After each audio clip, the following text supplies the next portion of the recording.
నీవు లేచి నీ పరుపు నీవే పరుచుకొనమని అతనితో చెప్పగా వెంటనే అతడు లేచెను. చేతులెత్తి స్తోత్రం. ఎంతసేపు పట్టింది లేవడానికి?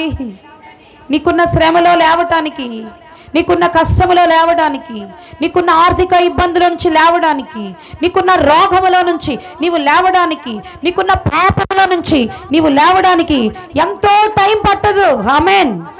నీవు దేవుని మీద ఆశ పెట్టుకోవాలి. నీవు దేవుడి మీద ఆశ పెట్టుకుంటే మనుషుల మీద ఉన్న ఆశ, వేరొకళ్ళ మీద ఉన్న ఆశ, నీ మీద, కొంతమందికి వాళ్ళ మీద వాళ్ళకే, చెప్పండి గట్టిగా, ఆశ.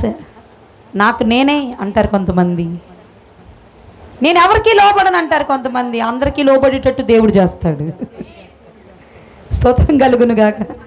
ఇలాంటి చిన్న చిన్న మర్మాలు మనం ఎరగాలి. కొంతమంది అసలు నేను ఎవరిని ప్రేమించను అంటారు, ఊరంతా ప్రేమించినట్టు చేస్తాడు. అంటే తిక్కని దేవుడే.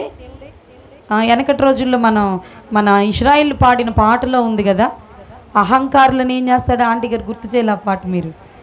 ఏం చేస్తాడంటే ఆయన గర్విష్ఠుల, ఏం పాటది?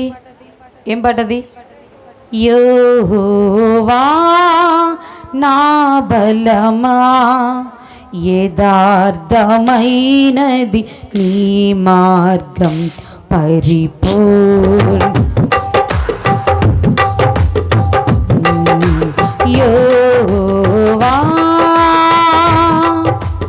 నా త్రువులు నన్ను చుట్టినాను, నరకపు పాశం అరికాటినను, నా శత్రువులు నన్ను చుట్టి. పాడాలి, అందరికి వచ్చిన పాట.